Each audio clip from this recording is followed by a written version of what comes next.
Welcome back to Eye on Golf with the Shotgun Start. There's always sort of a little bit of a letdown after we finish the Open Championship. Used to have a PGA in August, but that's no longer the case.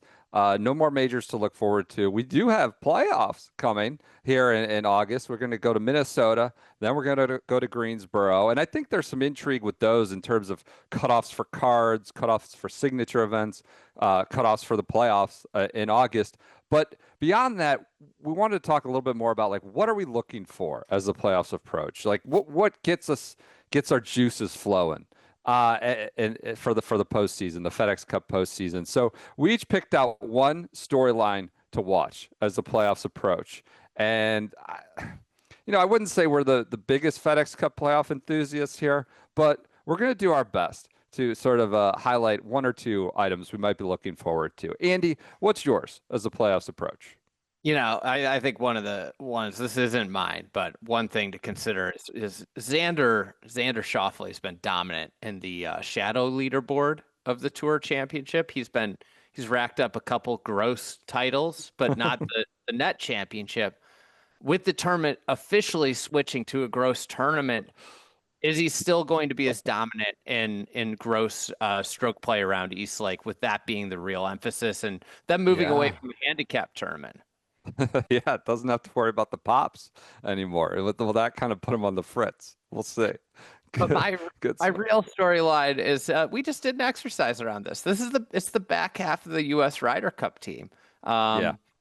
It feels to me, if I were Captain Keegan Bradley, playing Captain Keegan Bradley, who I would say has locked up his place, I'd be at this point just saying, you know what, my last 3 spots are just going to whoever's playing the best golf going into the tournament. And right now is leading the way with that, but it's still a long time away. But we've seen, the U.S. team get in trouble when they take players that are not in good form.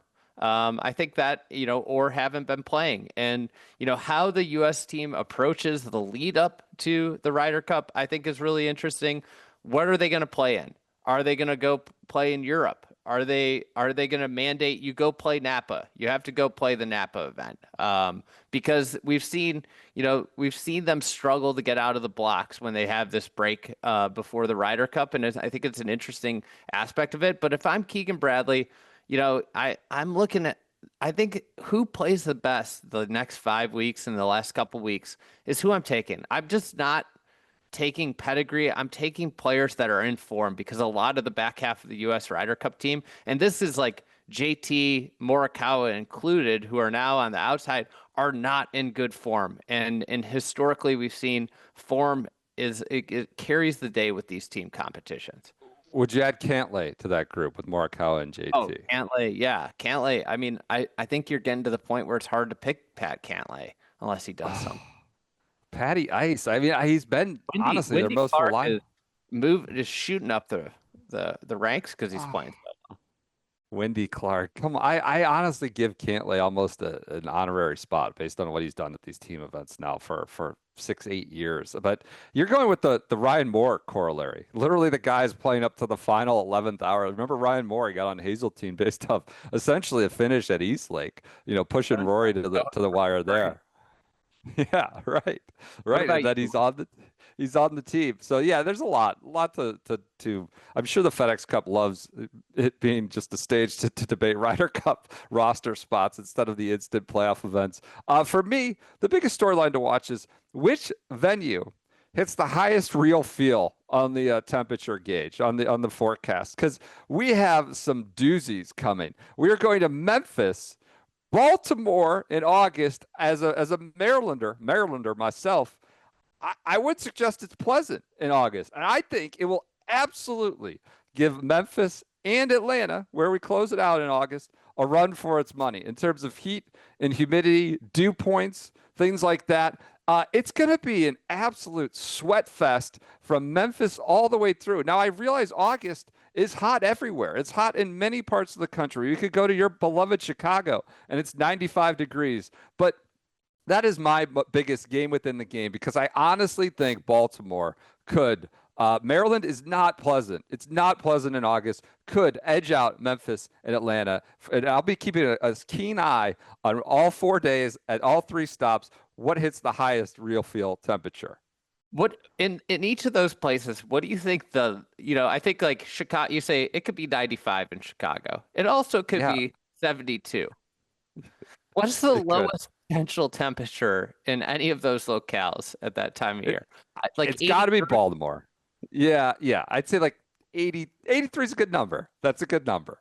83 with a lot of humidity. Yes, and hopefully a breeze. But that's like the lowest best case scenario, it feels like. And it's probably Baltimore, but Baltimore could absolutely be the worst one. I know we talk about this a lot. We'd love to see a little bit of geographic market diversity come to the playoffs. I understand their hands. I don't know that they're tied. I think they're tying themselves to partners, and FedEx is in Memphis and Coke's in Atlanta and the Southern Company and all these things. But do it every third year. It just got it. Where would you go? Are there any other spots you would love to see? Last year with the BMW in Denver, the time, it's not just the geographic, it's the times that it's on. Yeah. Getting playoffs to where you're finishing the golf at 8 p.m. Eastern, 9 p.m. Eastern is a huge win in a time where there's nothing on TV. You're going up against baseball. The whole point of moving the playoffs and moving all the majors to August was to not go up against football, but yet you're doing it at the worst time slots that you could have. Like, get into the prime time. So go to the West Coast. Give Chambers Bay, throw Chambers Bay the Tour Championship, and I bet the ratings would double. Yeah. I get to Seattle. I mean, you could go to Minneapolis, even Hazeltine, we just talked about with Ryan Moore, something that's a little more temperate, something that's a little different. Michigan, anywhere, just kind of mix it up. Go Northeast. They used to have one in Boston, if you'll recall, but just mixing it up, because that's going to be, it's going to be 3 straight weeks of just dripping sweat. I hope Lucas Glover is prepared. Anyways, that's